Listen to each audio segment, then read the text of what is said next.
বন্ধুরা, আমি আজকে এখন রাতের তরকারি রান্না করব। আজকে রাতের রেসিপি হলো কি বলো ওটাকে, চিচিঙ্গা চিচিঙ্গা আলু দিয়ে করব। যদি চিচিঙ্গাটা আর কি মেনলি আমি করবো সাদা জিরে আর আদা দিয়ে, সাদা জিরে ফোড়ন দিয়ে, তেজপাতা ফোড়ন দিয়ে। আর যদি কি বলে পোস্ত থাকে এর মধ্যে একটু পোস্ত, সাদা তেল আর আদা বাটা তো দেবো। আমি জানি না পোস্ত আছে কিনা। তো আমি এখানে আলু নিয়েছি, দেখো এরকম সাইজে আলু নিয়েছি 6টা। কারণ চিচিঙ্গা গাছে বেশ কিছুটা পরিমাণে, এতটা পরিমাণে চিচিঙ্গা আছে, এটা কেটে ফ্রিজে রাখা ছিল, আমি এটা বের করেছি। তো আগে আমি আলুগুলোকে কেটে নেব। আলুগুলোকে আমি কেটে নিয়ে আগে ভাজা করে নেব, ফোড়ন দিয়ে আলুগুলো ভাজা করব, তারপরে কিন্তু ওর মধ্যে আমি চিচিঙ্গা অ্যাড করব। তো এটা একটা মাখো মাখো তরকারি হবে। আমি নিরামিষ ভাবেই করছি আর কি তরকারিটা আজকে। তো এটা মাখো মাখো রুটি দিয়ে খাওয়া হবে, রুটির জন্য করছে। রাতের বেলায় রুটির সাথে ম্যাক্সিমাম নিরামিষ তরকারি খেতে বাড়ির সবাই ভালোবাসে। চিচিঙ্গা কাটাটা তো দেখালাম, চিচিঙ্গাটা তো আমি এরকম ভাবে কাটা রয়েছে দেখতে পেলে। আর আলু আমি এরকম ছোট ছোট করে আলু পোস্তর মতো করে কেটেছি।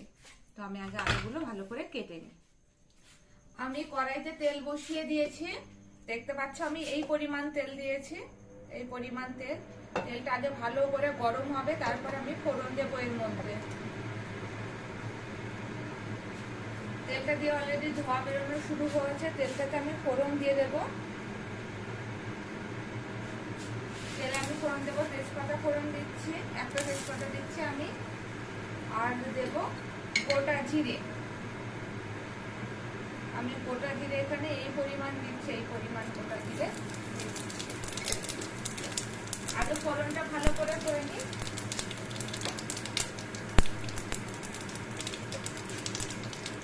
আলুগুলো আমি কেটে এই যে ধুয়ে নিয়েছি, ধুয়ে জল ঝরিয়ে নিয়েছি। এই যে এই ফুটো গামলাটাতে আমি জলটা ঝরিয়ে নিয়েছি। আগে আলুগুলো আমি ভালো করে ভাজা করব, তারপরে আমি চিচিঙ্গা দেবো। চিচিঙ্গাটা ভালো করে ধুতে হবে। আগে আলুটা আমি এর মধ্যে দিয়ে চিচিঙ্গাটা তারপর আমি ধুয়ে নিচ্ছি। ফোড়নটা দেখতে পাচ্ছ হয়ে গেছে। আমি এবার এর মধ্যে আলুগুলো দিয়ে দিচ্ছি। তো ফ্লেমটা কমিয়ে দিলাম, দিয়ে আলুগুলো আমি দিয়ে দিচ্ছি এখানে। আলুগুলো যখন ভাজা ভাজা হয়ে যাবে, তারপরে আমি একটু মশলা দিয়ে কষিয়ে নেব, তারপরে আমি চিচিঙ্গা দেবো। আমি একটা মশলা করেছি, যারা আগে চিচিঙ্গাগুলোকে ধুয়ে নিই। চিচিঙ্গাগুলোকেও ভালো করে ধুয়ে আমি জল ঝরাতে দিয়ে দিচ্ছি। চিচিঙ্গাগুলোকে ধোয়া হয়ে গেল আমার। চিচিঙ্গাগুলোকে ধুয়ে আমি জল ঝরতে দিয়ে দিয়েছি। খুন্তিটা দিয়ে আলুটা একটু নাড়াচাড়া করে নিচ্ছি আমি। আমি এর মধ্যে নুন হলুদ কিন্তু বাদে অ্যাড করছি। এর মধ্যে আমি নুন হলুদটা একটু বাদে অ্যাড করছি।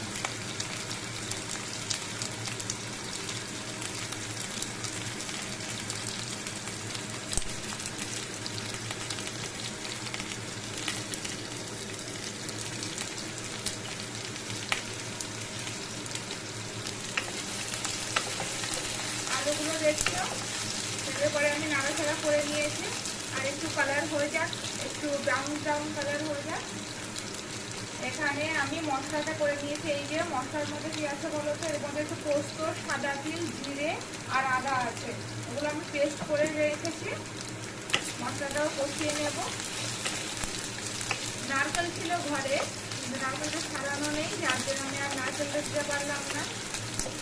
ওর বাড়িতে নেই বলে আমি ওটাকে ছাড়াতে পারলাম না নারকেলটা। বাড়িতে থাকা নারকেলটা ওটাকে ছাড়িয়ে নিতাম। এবার আমি এটার মধ্যে মশলাটা অ্যাড করছি। মশলাটা আমি ভালো করে কষিয়ে নিচ্ছি। মশলাটা দিয়ে যখন তেল বেরোবে, তারপরে আমি চিচিঙ্গা দেবো। আর এর মধ্যে নুন হলুদটা আমি সামান্য পরিমাণ দেবো, কারণ চিচিঙ্গাটা যখন কমে আসবে তখন নুনের পরিমাণটা কিন্তু তখন আমি বুঝতে পারবো। এখন তো অনেকটা মনে হচ্ছে। এই যে আমি এগুলোকে অ্যাড করে দিচ্ছি। বাকিটা যেটা আর কি কৌটোর গায়ে লেগে আছে, মিক্সির ব্লেন্ডের কৌটোর গায়ে, তো আমি সেই কৌটোটার মধ্যে একটু জল দিয়ে ধুয়ে ওর মধ্যে অ্যাড করে দিচ্ছি।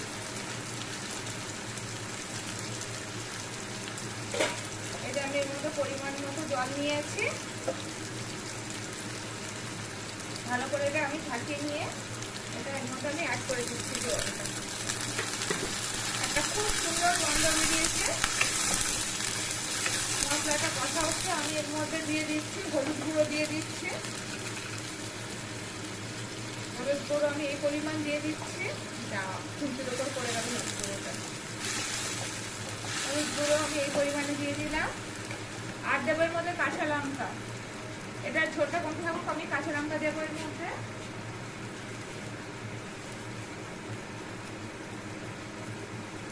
কাঁচা লঙ্কা দেবো, নুন দেবো।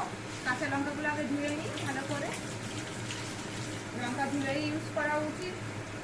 এই কাঁচা লঙ্কাগুলো না তেমন ঝাল নেই, মোটা মোটা লঙ্কা। আমি দুটো কাঁচা লঙ্কা এরকম করে ফেলে দিচ্ছি মাঝখান দিয়ে, একটা গোটা দিয়ে দিচ্ছি। বেশি ঝাল যদি হয় তাহলে কখন খেতে পারবে না বলে। এবার আমি মশলাটা ভালো করে কষিয়ে নিচ্ছি।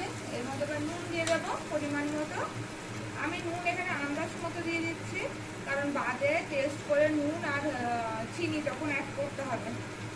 এই যে নুন আমি এই পরিমাণ দিয়ে রাখছি।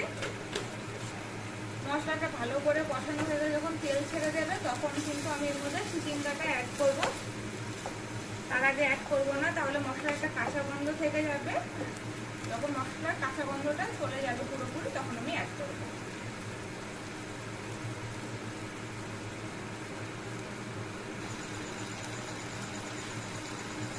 দেখো মশলাটা ভালো করে কষানোর পরে আমি এর মধ্যে চিচিঙ্গা পুরোটাই অ্যাড করে দিয়েছি, অনেকটা পরিমাণ চিচিঙ্গা।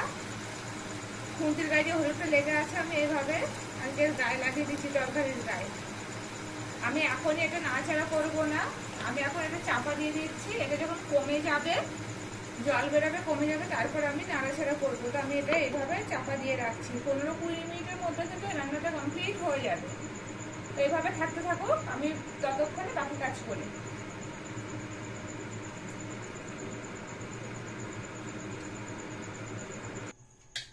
তরকারিটা হতে থাকুক ততক্ষণে আমি আটাটা মেখে নিই, কারণ রুটি করতে যাওয়ার সময় লাগে, আটাটা মাখতে যেন তার থেকে বেশি সময় লাগে। আর একটুখানি আগে যদি আটাটা মেখে রাখা যায় তাহলে কিন্তু অনেকটা সুবিধা হয়, অনেক বেশি ডোটা অনেক সফটও হয়। তো আমি দেখো এই পরিমাণে আটা নিয়েছি, এই পরিমাণে আটাটা, আটার মধ্যে আমি সামান্য পরিমাণে আর কি নুন মিশিয়ে নিয়েছি। এবার আমি জল দিয়ে দিচ্ছি। মোটামুটি রোজ আটা মাখতে মাখতে হয়ে যায় না, হাতের একটা আইডিয়া, চোখের একটা আইডিয়া, তো আমারও সেটা হয়ে গেছে। আর আমি আটাটা মাখছি, মানে জলের পরিমাণটা মোটামুটি আমারও মুখস্থ হয়ে গেছে। তো এইভাবেই আমি আটাটা, এই দেখো দেখতেই পাচ্ছ, এটা আমার মোটামুটি মুখস্থ হয়ে গেছে। তো আমি এবার আটাটা মাখছি।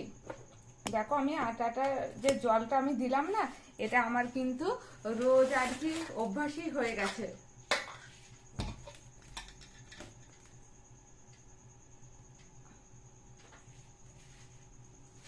এই দেখো আটার মধ্যে যে আমি জলটা দিয়েছিলাম, এবার আমি এটা মাখছি আটাটা। আমি একবারে মোটামুটি খানিকটা জল ঢেলে দিলাম। এখন মোটামুটি তো আইডিয়া হয়ে গেছে আটা মাখাটা রোজ করতে করতে। তো আমি এটা এখন বেশি ভালো করে চটকে মাখবো না, এটা কোনো রকমে মাখবো। মেখে কিন্তু আমি একটা থালা দিয়ে চাপা দিয়ে রেখে দেবো, তরকারিটা হয়ে যাক। তারপর আমি যখন রুটিটা করব তখন আর কি এটাকে আবার ভালো করে মেখে নেব। তো আটাটা দেখতেই পাচ্ছ যে আমি মোটামুটি নরম করেই মাখি। এইভাবে আমি আটাটা তাড়াতাড়ি করে ঝটপট করে মেখে নেব। আমি একবারে যা জল দিয়েছিলাম, এখন আরেকটু জল দেব। এই জলে আটা মাখা মনে হচ্ছে কমপ্লিট হয়ে যাবে।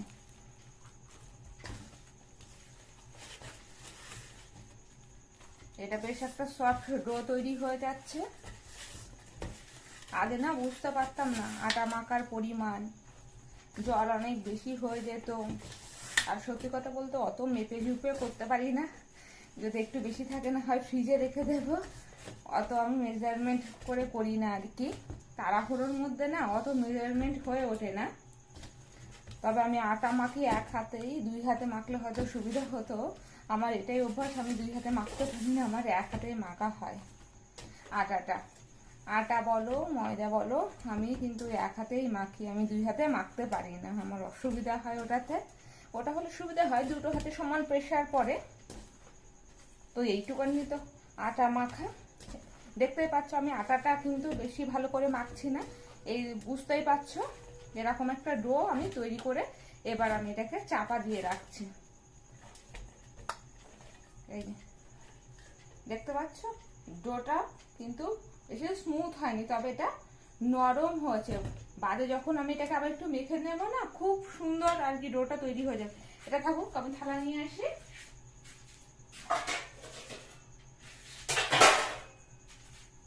এই থালাটা দিয়ে আমি এইভাবে চাপা দিয়ে রাখলাম, তবে আমার আটা মাখা হয়ে গেল।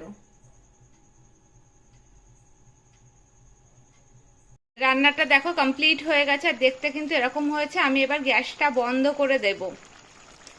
এই দেখো আমি এইটুখানি ঝোল রেখেছি, এই ঝোলটা আলুতেও কিছুটা টেনে নেবে। এই দেখো কমপ্লিট হয়ে গেছে, আর দেখতে ঠিক এরকম হয়েছে। এটা খুব ভালো একটা গন্ধ বেরিয়েছে, মনে হচ্ছে তো খেতেও টেস্টি হবে। তো আজকে আমাদের রাতের মেনু থাকছে এই তরকারিটা, আর এই যে রুটির জন্য সব রেডি, আর রুটিটা করব। তো চলো আজকের জন্য সবাই টাটা, গুড নাইট।